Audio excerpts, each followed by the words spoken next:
Au nom du Père et du Fils et du Saint-Esprit. Amen. Viens, Esprit de sainteté, viens, Esprit de lumière, viens, Esprit de feu, viens nous embraser. Évangile de Jésus-Christ selon saint Marc. En ce temps-là, Jésus, ressuscité, se manifesta aux 11 apôtres et leur dit, « Allez dans le monde entier, proclamez l'évangile à toute la création. Celui qui croira et sera baptisé sera sauvé, celui qui refusera de croire sera condamné.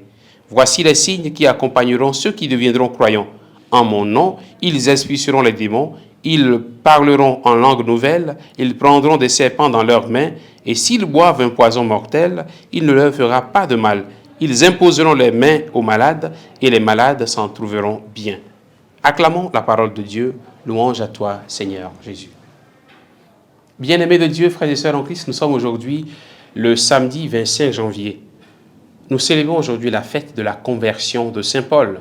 C'est la conversion d'une grande figure de l'évangélisation. Saint Paul, l'ancien persécuteur qui est devenu l'évangélisateur. La fougue qu'il avait pour tuer les chrétiens sera convertie pour la cause de l'évangile. Il a été un grand instrument pour l'expansion de l'Église. Plus de la moitié des livres du Nouveau Testament viennent de lui. Ce sont certaines de ses lettres, puisqu'il en a écrit d'autres qui n'ont pas été retrouvées même.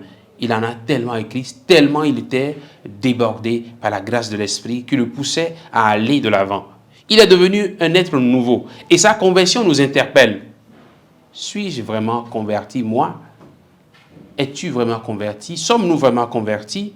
Y a-t-il vraiment un changement radical dans nos vies? Le Christ a-t-il vraiment changé ma vie pour que je dise, comme Paul, ce n'est plus moi qui vis, mais c'est le Christ qui vit en moi, confère Galates 2, chapitre 20, Galates 2, verset 20, pardon. Toute son existence sera tournée vers le Christ et l'annonce de sa parole.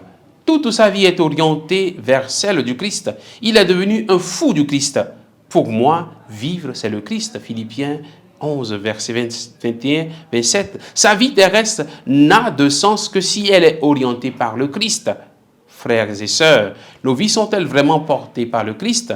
Jésus est-il le tout de notre vie? Demandons au Seigneur la grâce d'une conversion véritable, qu'il change nos vies, qu'il change nos pensées, qu'il change tout notre être à la façon de Saint Paul qui a totalement consacré tout son être pour annoncer l'évangile de Jésus-Christ qu'il a rencontré sur le chemin de Damas. Qui nous bénisse et qui nous garde en ce jour, au nom du Père et du Fils et du Saint-Esprit. Amen.